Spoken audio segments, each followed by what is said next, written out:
안녕하세요. 이상큐브입니다. 지난 9월 7일부터 10일까지 폴란드의 키엘체에서는 2021 폴란드 방위 전시회가 열렸습니다. 이 전시회에서는 폴란드의 방위산업업체와 해외의 방위산업체도 많이 참가하였으며 특히 한국의 현대로템도 참가하여 K2 전차의 폴란드 모델인 K2PL을 전시했습니다. 이미 알려진 사실이지만 폴란드는 올 7월에 미국에서 M1A2세 B3를 도입하겠다고 밝혀 전 세계의 국방 전문 매체들을 놀라게 했습니다. 특히 그동안 한국에서 K2 전차를 도입할 것이라는 폴란드가 갑자기 M1A2 전차를 도입하자 국내에서는 아쉬움이 컸을 것입니다. 한국의 시각에서는 폴란드가 M1 전차를 도입하게 되면 K2 전차 도입과 관련된 폴란드의 차세대 전차 도입 프로그램인 울프 프로그램이 없어지게 되는지 등에 관심이 쏠렸습니다. 우선 폴란드 언론이 보도한 폴란드가 미국의 M1A2 전차를 도입한 이유에 대해 간단히 살펴보겠습니다. 우선 폴란드가 전격적으로 미국의 M1A2 전차의 도입을 단행한 것은 러시아의 T-14 아르마타 전차 때문이라고 밝혔습니다. 러시아는 차기 전차인 T-14 아르마타를 2015년에 공개하고 2018년에 양산에 들어가겠다고 했지만 아르마타 전차의 신형 디젤 엔진이 설계한 대로 스펙을 발휘하지 못해 러시아는 애를 먹었습니다. 러시아는 신형 디젤 엔진의 문제점을 해결하고 수입에 의존하던 전방감시형 적외선 장치를 국산화했으며 당초 설계에 포함되지 않았던 아르마타의 무인 운용 기능을 추가하면서 양산화가 늦어졌지만 러시아는 이런 모든 문제를 해소하고 2022년부터 양산에 들어간다고 밝히고 있습니다.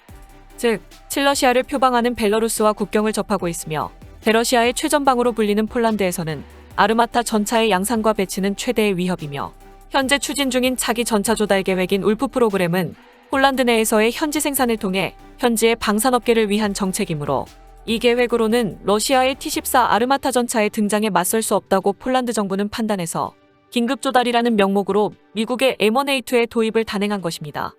당연히 예정되지 않았던 긴급조달이어서 폴란드 내의 모든 조달 절차는 생략될 것이며 233억 주어치, 한화로 약 6조 9천억으로 예상되는 M1A2 전차의 도입 예산도 폴란드의 국방예산에서의 지출이 아닌 국방예산회에서 조달할 것이라고 폴란드 국방장관은 밝히고 있으며 250대의 M1A2에다 각종 지원 차량, 그리고 대량의 탄약 훈련 및 후방 지원 패키지도 포함될 것이라고 말하고 있습니다. 이처럼 폴란드는 M1A2의 조기 인도를 위해 오프셋과 현재 생산을 포기하고 미국이 제시하는 대외유상 군사원조의 내용을 무턱대고 수용할 태세입니다.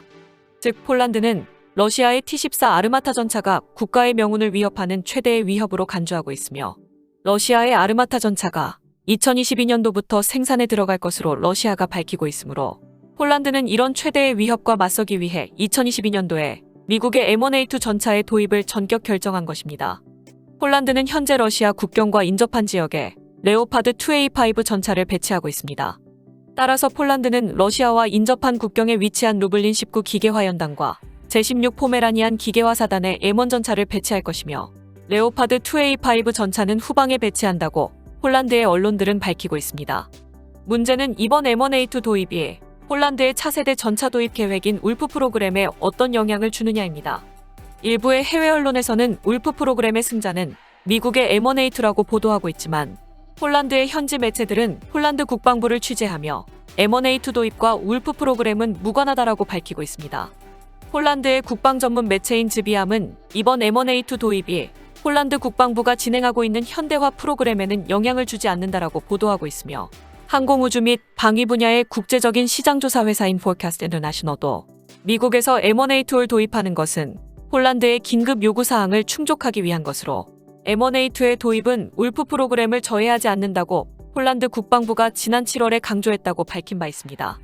즉, 폴란드 내 방산업계를 위한 울프 프로그램은 아직까지 건재하며 800대에 가까운 차기 전차 수요의 일부는 이번 250대의 M1A2 전차의 도입으로 감소할 것으로 보이지만 나머지 550대의 울프 프로그램은 건재할 것이라는 의미입니다. 이번 M1A2 전차의 도입은 폴란드의 정치적인 결정도 포함되어 있습니다.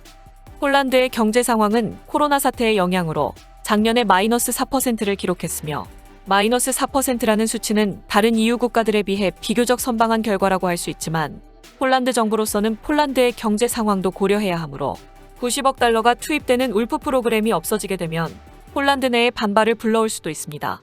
따라서 폴란드의 국방예산에 포함된 울프 프로그램과는 달리 M1A2 전차의 도입은 국방예산회의 예산에서 진행될 예정이며 폴란드 정부는 자국의 안보와 경제 및 산업적 측면을 적절히 고려한 타당한 지점을 선택한 것이라고 할 수 있습니다.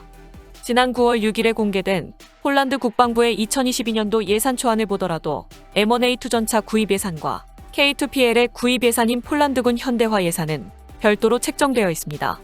어쨌든 이번에 2021 폴란드 방위 전시회와 내년도 예산안이 발표되자 여러 섹션 중에 가장 많은 댓글이 달려 폴란드인들의 K2PL에 관심을 반영했습니다. 폴란드인들의 댓글을 살펴보면 대부분 폴란드의 산업기술 발전을 위해서는 한국과 손잡아야 한다는 댓글들이 많으며 폴란드의 안보를 위해서는 미국과 손을 잡아야 하지만 폴란드가 미국에게 종속당할 우려가 있다라는 댓글들도 많이 눈에 띕니다. 그럼 폴란드인들이 K2PL에 대해서 어떤 생각을 가지고 있는지 댓글들을 살펴보겠습니다. K2를 가져와 라이센스 생산을 시작해야 최소한 기술과 경험에서 이익을 얻을 수 있습니다. 에이브람스 전차를 250대를 사는 것은 너무나 많은 예산이 동반되며 그 돈으로 K2PL을 구입한다면 폴란드는 국방과 경제를 둘 다 잡을 수 있습니다. 미국에서 에이브람스 전차를 도입해서 폴란드는 양키들에게 영원히 종속당할 것입니다. 폴란드는 한국과 손을 잡아야 합니다. K2PL과 미래에 나올 K3PL을 위해 한국과의 협력은 미래에 대한 투자이며 5년 안에 폴란드는 한국에게 전차 기술을 이전받을 수 있을 것입니다. 폴란드에서 K2PL을 생산한다면 8년 후에 첫 번째 K2PL이 나올 것입니다. 하지만 미국에서 에이브람스를 계속 구입하게 된다면 폴란드는 미국에게 의존해야 합니다. 그렇게 된다면 폴란드인이 폴란드를 통치할 수가 없습니다. 폴란드의 자주권을 위해서 K2PL을 선택해야 합니다. 현재 폴란드의 HSW와 피다도아르, 메스코와 같은 폴란드 방위산업체의 능력은 형편없습니다. 이 기업들을 현대화하려면 정치권의 의지가 필요하지만 미국제 전차를 선택한 것을 봐서는 정치권의 의지가 없어 보입니다. K2는 유럽 평야가 아닌 한국의 산지에 적응하기 위해 개발된 전차이기 때문에 폴란드에는 적합하지 않습니다. K2는 차체에 24발의 탄약고가 있는 전면만 잘 장갑되어 있으며 차량 측면은 제대로 보호할 수 없습니다. 평야에서 이러한 전차는 측면 사격으로 쉽게 파괴될 수 있습니다. 따라서 폴란드 현지화된 K2를 구매해야 합니다. 하지만 K2PL은 아직 개발되지 않았고 8년 후에 폴란드 내에서 생산이 가능합니다. 물론 K2PL 프로그램은 초기에는 한국인이 필요하겠지만 이후에는 한국인들의 도움 없이 폴란드인이 제조해야 합니다. 그러나 우리는 8년 후의 전차가 아니라 지금 당장 전차가 필요합니다. K2 전차가 측면이 약하다는 것은 사실이 아닙니다. K2는 레오파드만큼 측면 공격에도 강합니다. 에이브람스는 지정학적 근거에서 무의미합니다. 미국은 다음 전쟁에서 패배하거나 패배할 가능성이 높습니다. 유럽은 스스로를 걱정해야 합니다. 여기에는 두 가지 옵션이 있습니다. 첫 번째 옵션은 매우 원근감 있는 프로젝트인 K2 프로젝트의 공동 개발에 참여하는 것입니다. 잠재적으로 K2 프로젝트는 한국과 폴란드에게 매우 유익합니다. 그러나 폴란드에서 제조한 K2PL을 보려면 5년에서 8년을 기다려야 합니다. 또 다른 옵션은 레오파드를 구매하고 업그레이드하는 것입니다. 하지만 폴란드 군대에 또 다른 탱크를 도입하는 것은 폴란드군의 전차 표준화에 걸림돌로 작용할 것입니다. 폴란드에는 구소련 전차 레오파드와 에이브람스 등 여러 종류의 전차가 있어 병참 지원 비용이 많이 들어갈 것입니다. 하지만 이중 에이브람스 구입으로 폴란드는 물류 문제가 발생할 것입니다. 현재 폴란드의 입장에서 에이브람스의 구매는 비합리적입니다.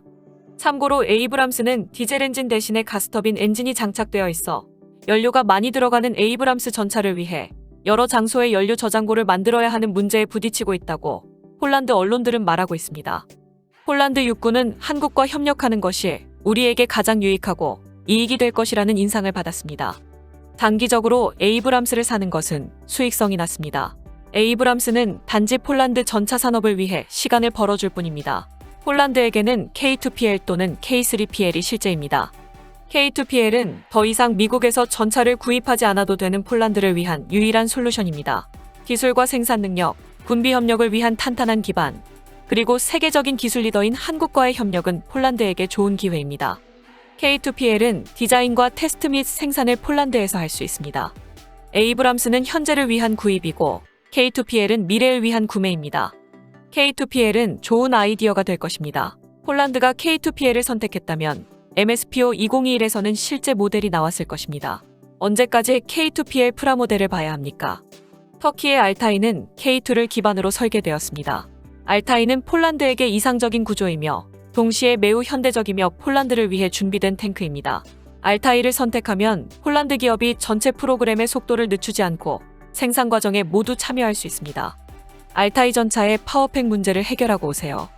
폴란드는 레오파드를 구입해야 합니다. 이 전차를 도입하면 병창 비용 면에서 도움이 될 것입니다. 우리를 식민지 취급하는 독일에서 전차를 구입하는 것은 선택이 아니라 마지막 선택이 돼야 합니다. 내 생각에 폴란드는 한국의 제안을 선택하지 않을 것입니다. 유럽에서 이 전차의 유일한 사용자가 되는 것은 너무 큰 위험이 따르기 때문입니다.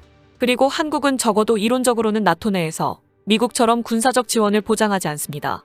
제 생각에는 에이브람스를 구입하면 250대 이후에 더 많은 전차를 구입할 것이며 MGCS 제안에는 관심이 없을 것입니다. 폴란드가 유일한 구매자가 된다면 폴란드에서 기술 이전 및 조립을 안전하게 협상할 수 있습니다. K2 전차의 생산량은 매우 낮기 때문에 전차 대신 노하우를 기꺼이 팔 것입니다. 에이브람스는 앞으로 20년 동안 아랍 국가들이 M1A1을 현대화할 것이기 때문에 많은 주문이 있을 것입니다. 터키인들은 14년 넘게 K2로 고군분투해왔지만 아직 이를 기반으로 한 알타이의 양산을 시작하지 못했습니다. 폴란드의 경우 K2PL은 에이브람스의 대안으로 수십억 달러를 라이센스비로 지출하게 되면 빠르면 2035년경에 주로 한국산 부품을 기반으로 생산을 시작한 후 첫 번째 차량을 가질 수 있는 기회를 제공합니다. 하지만 K2PL은 최신 M1A2보다 약간 나은 수준입니다.